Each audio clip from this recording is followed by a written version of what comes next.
Hero MotoCorp एक अद्भुत सफर। नमस्कार दोस्तों, स्वागत है आपका इस खास प्रस्तुति में, जहां हम एक ऐसी कंपनी की कहानी जानेंगे जिसने भारत के दोपहिया वाहन उद्योग को नई दिशा दी है। जी हाँ, मैं बात कर रहा हूं हीरो मोटोकॉर्प की। ये कहानी है लगन, समर्पण और अथक प्रयास की एक ऐसी कंपनी की जिसने भारतीय दोपहिया बाजार में अपनी एक अलग पहचान बनाई। ये सफर है 1984 से शुरू होकर आज तक का, जिसमें हम देखेंगे कैसे एक छोटी सी शुरुआत एक विशाल विरासत में तब्दील हो गई। तो आइए शुरू करते हैं यह दिलचस्प सफर हीरो मोटोकॉर्प के साथ, जहां हर मोड़ पर है एक नई कहानी, एक नया अध्याय।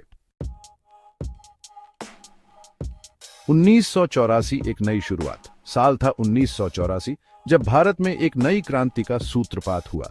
दो दिग्गज कंपनियों हीरो ग्रुप और जापान की होंडा मोटर कंपनी ने हाथ मिलाया और हीरो होंडा का जन्म हुआ। यह एक संयुक्त उद्यम था जिसने भारत में दोपहिया वाहनों के भविष्य की नींव रखी।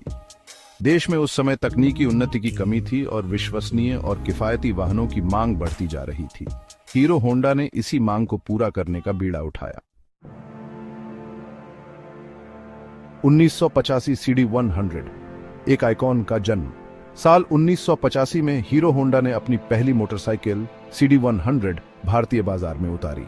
यह एक ऐतिहासिक पल था। CD100 न केवल एक मोटरसाइकिल थी, बल्कि यह लाखों भारतीयों के सपनों का प्रतीक बन गई।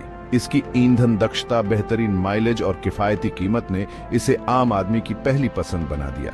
देखते ही देखते CD100 भारतीय सड़कों पर राज करने लगी। 2001 विश्व विजेता बनने का गौरव। नई सदी के आगाज के साथ ही हीरो होंडा ने एक और बड़ी उपलब्धि हासिल की। साल 2001 में कंपनी मात्रा के आधार पर दुनिया की सबसे बड़ी दोपहिया वाहन निर्माता बन गई।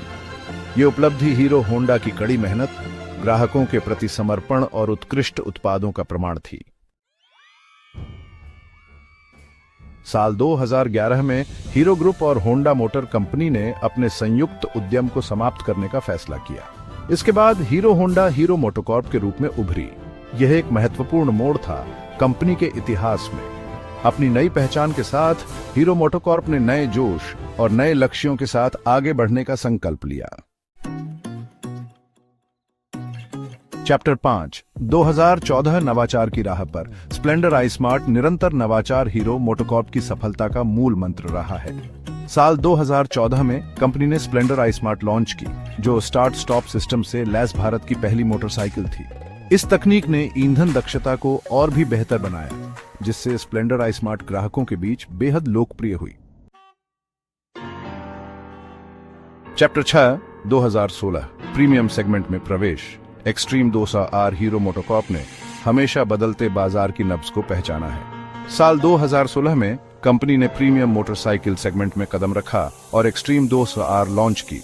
यह एक शक्तिशाली और स्टाइलिश मोटरसाइकिल थी, जिसे युवा पीढ़ी को ध्यान में रखकर डिजाइन किया गया था। एक्सट्रीम 200R ने हीरो मोटोकॉर्प को एक नए ग्राहक वर्ग से जोड़ा। चैप्टर 7 2018 स्कूटर सेगमेंट में धमाल। मैस्ट्रो एज हीरो मोटोकॉर्प ने स्कूटर सेगमेंट में भी अपनी मजबूत पकड़ बनाई है। साल 2018 में कंपनी ने मैस्ट्रो एज लॉन्च किया, जो उन्नत सुविधाओं और शानदार स्टाइल से लैस एक आधुनिक स्कूटर था। मैस्ट्रो एज ने खास तौर पर महिलाओं और युवाओं को अपनी ओर आकर्षित किया। आउटरो हीरो मोटोकॉर्प आगे की राह। दोस्तों, हीरो मोटोकॉर्प का यह अद्भुत सफर वाकई में प्रेरणादायक है। कंपनी ने हमेशा ईंधन दक्षता, किफायती और सामर्थ्य पर ध्यान केंद्रित किया है, और यही वजह है कि यह करोड़ों भारतीयों की पहली पसंद बनी हुई है। आज हीरो मोटोकॉर्प निरंतर अपने उत्पाद पोर्टफोलियो को नवीन और विस्तारित कर रही है और भविष्य के लिए तैयार है। कंपनी इलेक्ट्रिक वाहनों के क्षेत्र में भी कदम रख चुकी है और आने वाले समय में इस क्षेत्र में क्रांति लाने के लिए तैयार है। तो दोस्तों, यह थी हीरो मोटोकॉर्प की सफलता की कहानी। मुझे उम्मीद है कि यह कहानी आपको प्रेरित करेगी। धन्यवाद।